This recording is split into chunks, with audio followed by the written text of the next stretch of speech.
Good evening, Commanders Nation. So there's not much to talk about. Right now it's the dead period of the offseason. So, I don't want to create a storyline out of my ass, but there was this video that floated around recently regarding Kevin Durant and Micah Parsons. Kevin Durant approached him at some sort of, festival or whatever, probably Lollapalooza, whatever. I don't know what the fuck these guys do. And he was just like, dude, you got to come over to the DMV. Commanders want you. And Micah Parsons was just like, I don't know. He gave that political answer. But after watching that video, I came across this article regarding dudes who can have a sophomore slump. And guess who was on that list? Jayden Daniels. And to me, I'm just like, taking off my homerism aside, I'm just like, why would you, it doesn't, you just, I guess people really need content, but I need content too. So I'm going to defend Jayden Daniels in this video, I guess. I don't know. I ain't got nothing better else to do, so fuck it. But yeah, if you enjoyed this video, please like and subscribe. I truly appreciate it. So, yeah, I've seen these videos all over, ESPN has, people who can have a sophomore slump. And Jayden Daniels was on it. But granted, he was defended by our ally on ESPN, Louis Riddick. But, I just keep seeing people possibly, even putting Jayden Daniels in the same sentence as a slump. You're doing a disservice to Jayden Daniels. You're doing, to me, it makes no sense. Because, people keep throwing out the CJ Stroud thing. Oh, CJ Stroud had a sophomore slump. Why can't Jayden Daniels have a sophomore slump? Well, because they're two different players in two different scenarios, in two different teams, and two different GMs. That's the way. To me, what Adam Peters did this offseason, Adam Peters ensured that Jayden Daniels will not regress this year. I feel like that was priority number one. You got Laremy Tunsil, one of the best left tackles in this league, one of the best pass protection tackles in this league. He invested round one, another tackle to be opposite on the bookend of Laremy Tunsil and Connerly Jr. That was the priority. Priority was just no. Jayden had his historic season. Now we need to make sure he continues to not only improve, but consistency over the next 5 to 10 years with him, or more, 15. I don't know what the hell, So that was priority number one. And then they got Jayden Daniels' weapon. So the first reason why I'm just like, he's not going to regress is, well, first off, the offensive line just looks revamped. Now you got a brand new offensive line. You got Tunsil number one. You got at left tackle. You got Coleman at left guard. Biotish at center. Cosme coming back. Hopefully, there's reports saying that he's looking really good. Hopefully he's there by week one. But if not, we got depth. We got Allegretti there. Maybe even Wiley. We don't know yet. And then at right tackle, we got a first-round pick in Connerly Jr. Offensive line, to me, it's gonna be an improvement this year. So that's check. And then you got depth there as well. Check it off. Offensive line. Whereas CJ Stroud last year, man was running for his life. And the thing about Jayden Daniels is that he had the highest scrambles last year. I believe it was 80 scrambles. But the dude at number 2 had 19 less scrambles than Jayden Daniels. So there was a gap. Jayden Daniels had 80 scrambles last year. And then the next dude right beneath him had 61. So Jayden Daniels was just as a rookie, thank God. Oh, woo. Thank God he didn't get injured last year. And, they were just like, what? This can't continue. We got to make sure we got to protect our franchise quarterback, protect our livelihood. That Jayden is everything right now to this team. Brought a subpar team, subpar roster too deep into the play. Okay, I don't want to go deep into that. But anyways, offensive line, check. Now what's next? Weapons. Deebo Samuel's in town now. They drafted Jalen Lane in the 4th round.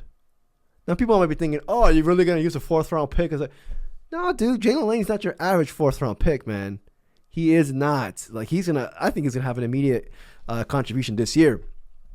But you got Deebo Samuel, who's hungry, and not hungry regarding club sandwiches, hungry to prove the entire NFL wrong, on a 1-year contract, basically. I think he's going to be a fantastic addition to this offense. And then, the offense, the wide receiver room, I keep saying this, it's going from ashy to classy. This room last year was just like, it looked bleak at times. Not even most of the time, honestly. And then now we got like, all of a sudden we got depth. Like we got Noah Brown. Hopefully, reports saying that he looks good, but like, we saw Michael Gallup, and then you got Luke McCaffrey looking like he's improving this offseason. A lot of reports from Dan Quinn, from Commanders beat writer, saying that he's looking really nice this offseason. Hopefully he takes the next step next year. Sorry, this upcoming year. But, the weapons around him in the wide receiver room just seem completely different from last year. Like a vast improvement in my opinion. And then you go over to tight end. Consistency. You brought back your guy in Zach Ertz. And then you got, Ben Sinnott, who's looking, Dan Quinn pointed him out too. Like he's looking much better this offseason as well, much more comfortable. You re-signed John Bates. You got your tight end number 2 for the next 3 years, run blocking tight end. Consistency is key. You got your boy Zach Ertz in there coming back, and he, not even like on the field, but like just leadership wise, so that's like check. Running back. Now you got Brian Robinson on a contract year, wanting to prove the entire NFL wrong. Hopefully he does. Maybe it's like win-win where, the O-line is looking much better and Brian Robinson benefits from it. We never know. But then we also drafted, I feel like, possibly a hidden gem in the 7th round. Krosky Merritt, a.k.a. Bill, who could possibly even take over B-Rob. We don't know yet, but I mean, like, this is a guy where he's adding a dynamic, like, easily the fastest, like, the most athletic running back in the running back room. But to me, it's just like, again, the running back room like just seems like more juice this year. And it's just like in every single facet offensively, we either improved, like we did not regress in any sort of way in any positional group in the offense. Like all of them actually, in my opinion, like I'm thinking about right now, all of them got upgraded. And then tight end, it was just upgrade just by itself with Ben Sinnott looking much better in his second year. Hopefully Zach Ertz. The only, I guess, downside of the father time for Zach Ertz, maybe it hits him next year. Maybe. We don't know yet. But then the biggest thing, in my opinion, is coaching. Kingsbury is back. Pritchard is back. Dan Quinn, obviously, he's back. Well, everybody's pretty much back. The A squad from last year is back again, coaching-wise. If Jayden Daniels was just that effective as a rookie, second year in the system, oh, come on. It's just like to me, it's just like a time-ticking bomb. Like, he's going to freaking explode this year. So, I'm not buying. I'm certainly not. I'm not even. I don't know why I'm making this video. I'm not buying this whole Jayden could possibly regress. Come on. You just content farming, bro. Obviously, I'm a diehard Commanders fan, but like, I just don't. Even as I'm trying to be impartial and I'm trying to take off my Commanders fandom hat, I don't see it. Like, I really don't. You can say it for other players, but like for Jayden Daniels, based off what the Commanders did this offseason, but most importantly, my dumbass forgot to mention this. Jayden Daniels is an ultra competitor.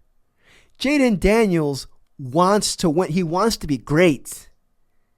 And I'm not saying CJ Stroud isn't that, because he is that as well, but people like from on the outside looking in, they never take that into consideration. They don't know how much of a competitor Jayden Daniels is.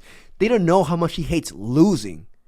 We all saw him in the press conference after we lost to the Eagles. I don't want to say he lost. We lost to the Eagles. Man, look emotional. This means something to him.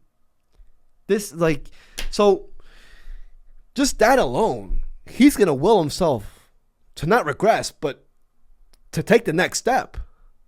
So, yeah, man, like,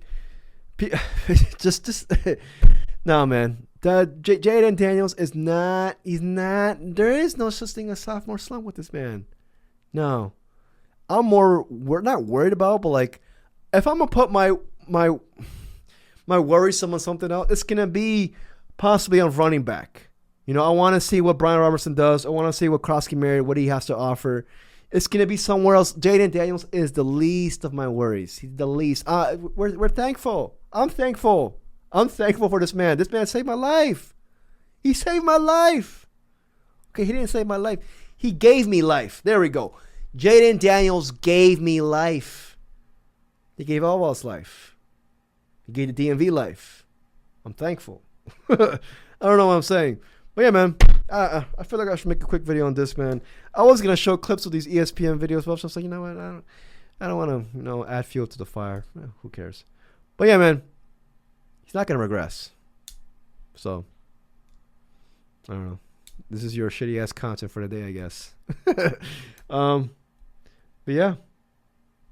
Also, the defense will improve. If the defense improves, they're going to give Jayden Daniels better field position. Right? Nah, man. No. Special teams going to improve too. We much kudos to Adam Peters, man. Much kudos to Adam Peters. But yeah, man, let me know what you guys think. If you enjoyed this video, please like and subscribe. I truly appreciate it. Till next video. Peace, y'all.